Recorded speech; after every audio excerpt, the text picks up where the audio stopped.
Berarti memang ada orang-orang yang secara ekonomi mampu namun menerima, dan di satu sisi ada yang kurang mampu dan tidak menerima gitu.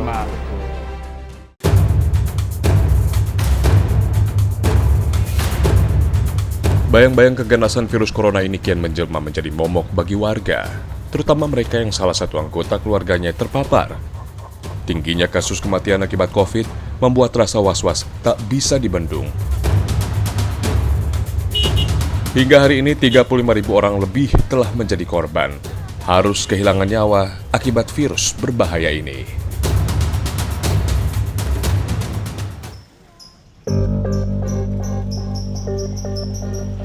Maka wajar bila Andoli dan Salamah, sepasang lansia di Desa Karangsatria, Kecamatan Tambun Utara, Kota Bekasi, kini harus mengurus ketiga cucunya. Kedua orang tua balita ini kini harus dirawat karena terpapar COVID. Keduanya pun was-was memastikan keselamatan keluarganya. Saya nggak anak-anak kena semua. Positif juga anak-anak? Positif. Terus anak saya yang tinggal sama saya itu, suami istri kena. Juga punya bayi lagi. Terus bapak sama ibu ini sudah? Saya negatif, berdua.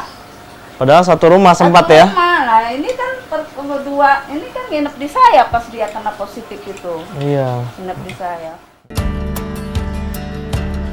Beruntung warga sekitar ringan tangan membantu keluarga ini dengan mengirimkan makanan dan obat-obatan yang dibutuhkan.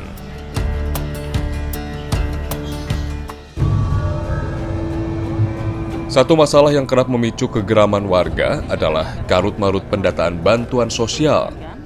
Rasanya kasus bansos yang salah sasaran hampir setiap saat terjadi. Bahkan para tikus korupsi kelas kakap pun tak sungkan menyasar bansos hak rakyat ini. Percayailah kepala desa, jangan nanti dikirim dari pos dan sebagainya.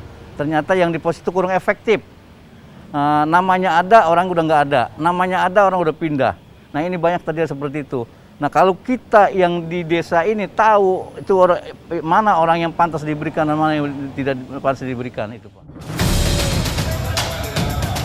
Ya, bantuan yang tidak merata, tidak jelasnya prosedur dan persyaratan menerima bantuan, hingga kacaunya pendataan penerimaan bantuan menjadi masalah yang paling banyak diadukan warga terkait kebijakan pemerintah menyangkut layanan publik di tengah pandemi. Pada Ombudsman RI mencapai 72% dari total aduan. Laporan ketidakpuasan ini terbanyak datang dari wilayah DKI Jakarta, Bogor, Depok, dan Bekasi hingga 47%.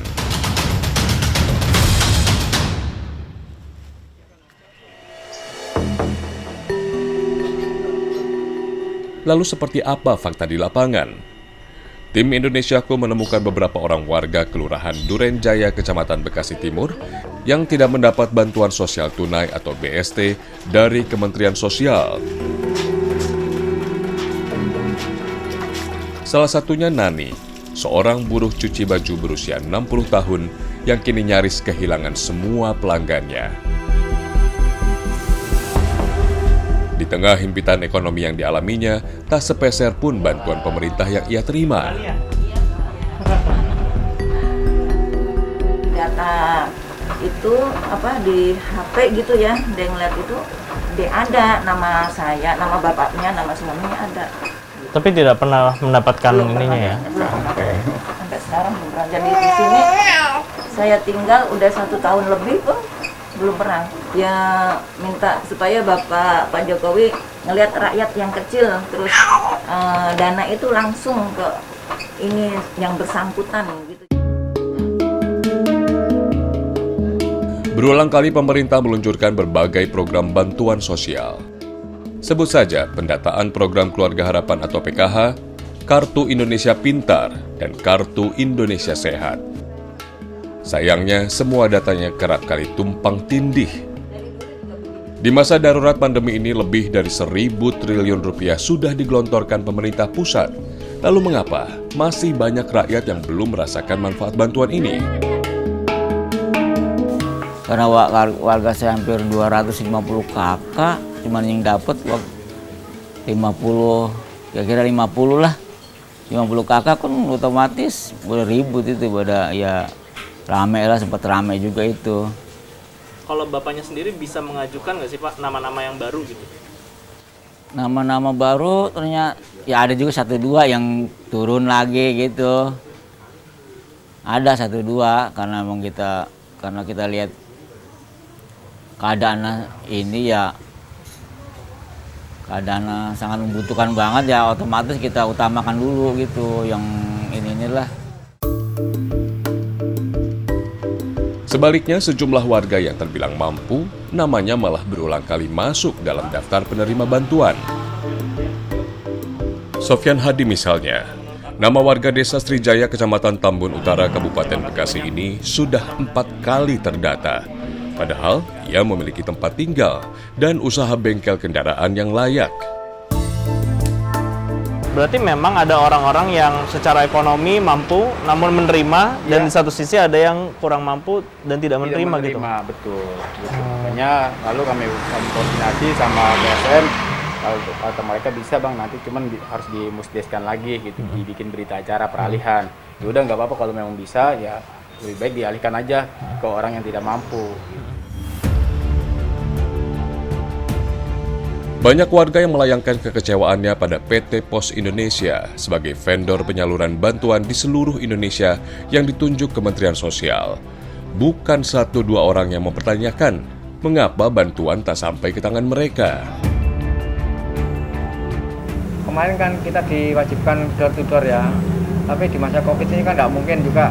Terus alamat itu juga, struktur alamat ada yang teman-teman nyari nggak ketemu, karena di Bekasi ini kan heterogen ya.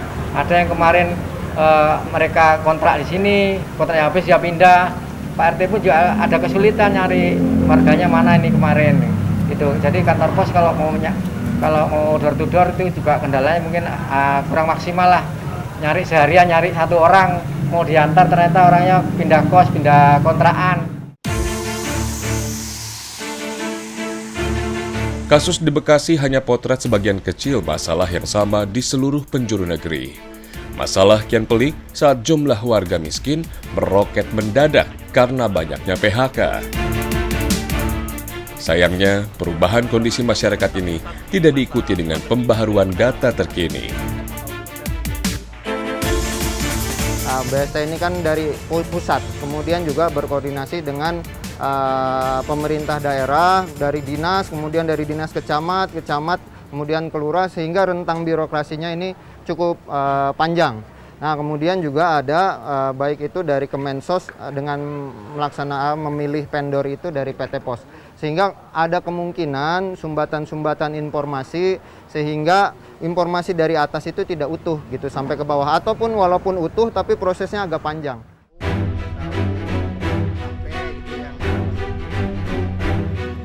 Masalah lain dihadapi para pedagang kecil yang kesulitan menjalani pendataan secara daring. Salah satunya Apin. Pria 60 tahun, pedagang minuman keliling ini juga tak mendapatkan bantuan. Ia gagap teknologi, serta tak punya izin usaha yang menjadi syarat utama pendaftaran bantuan UMKM. Kalau saya kan kagak ngerti itu begitu kan kagak ngerti, jadi saya suruh mantu istilahnya.